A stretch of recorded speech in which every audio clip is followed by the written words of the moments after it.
Today I'm going to teach you the easiest pattern ever that I wish I knew way before I learned it. I originally learned these shapes at the National Guitar Workshop in Connecticut from a masterclass with the great Kurt Rosenwinkel. And by the end of this video, this simple 4-note pattern will give you tons of fresh ideas to play all across the guitar neck and truly improve your playing. Let's jump in. Many people start with pentatonic scales, which I highly recommend, and then they slowly work their way into 7-note scales, and finally they start trying to unlock their playing with arpeggios. But the mistake that I see a lot of people make is to use massive arpeggios that are hard to memorize and hard to work across the entire guitar neck. And that's where this amazing little 2-string arpeggio that I call the diagonal arpeggios come to the rescue. So these arpeggios are easily translatable to all kinds of styles. Make sure to download the free PDF of my arpeggio diagrams used in this video from soloonguitar.com. So today we're going to play the 3 different arpeggio shapes I'm going to show you with the root on C. I try to stay away from the fat strings because you don't want to spend too much time playing that low. It gets in the way of the bass player, so we are actually going to base the arpeggio on the C at the 10th fret of the D string.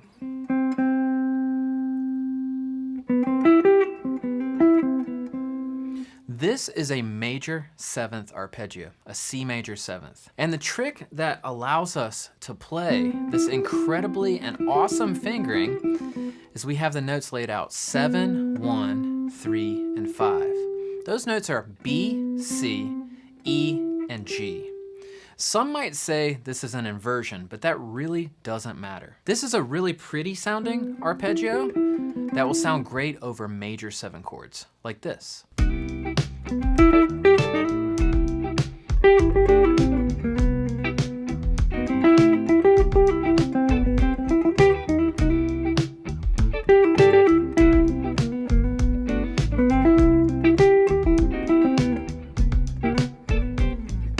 Now the coolest part about this little arpeggio is that it's incredibly easy to alter it. By moving just one note, we can change this major 7 arpeggio into a dominant 7 arpeggio and get a great blues sound.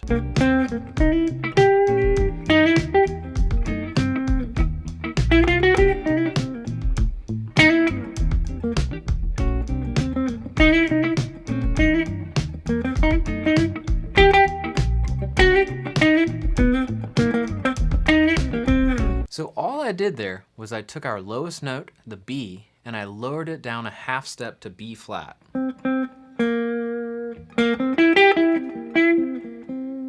And that gives us a dominant 7th arpeggio, which includes the 1, the 3, the 5, and the flat 7. Make sure you stay till the end of this video because I'm going to show you how to simply play any of these arpeggios, crossing the whole entire guitar neck. And that being said, if you like the sound of these diagonal arpeggios, I have a full course on them called Mastering Diagonal Arpeggios. This is a great course to get these arpeggios into your guitar playing ASAP, and we'll be getting you making music with them so quickly. So as a thank you for watching this video, I'll give you a limited time 40% off. Just click the link below or use the code easiest pattern to get your 40% off. So one really important technique to start to apply to your playing is to add some embellishments. We don't want you to get stuck in just playing the arpeggios up and down. So you noticed in the dominant 7 arpeggio, I actually started connecting the 2 notes of the arpeggio just chromatically, or sliding from any of the notes below. I would say try to apply some slides, even slides from outside of the scale, 1 half step below. You can apply some hammer-ons, pull-offs, and these will make your arpeggios sound much more interesting and musical. Let's look at the last arpeggio, the minor 7th arpeggio. So minor 7ths have such a great sound as chords or arpeggios. They contain the 1, the flat 3, the 5, and the flatted 7th. So that means that we need to alter one more of the notes in the arpeggio compared to the dominant 7. And we need to alter the 3rd of this arpeggio. So we will lower it a half step, and that will give us this shape.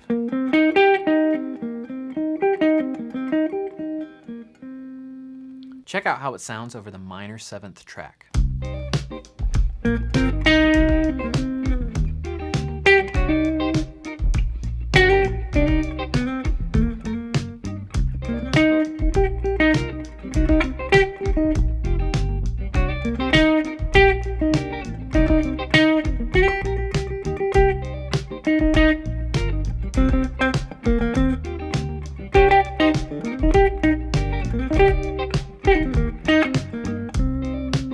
Now these are sounding great, but let's see if we can stack them across the fretboard in 3 octaves. We have the middle octave covered at this D and G strings. Let's see if we can take the shapes and we'll play them on the 6th and 5th strings, and then also on strings 1 and 2.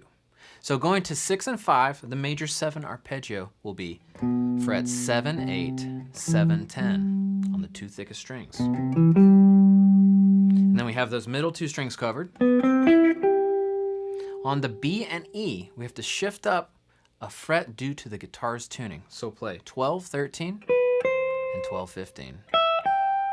All of those combined will give you a stacked pattern across the guitar neck. Let's check it out.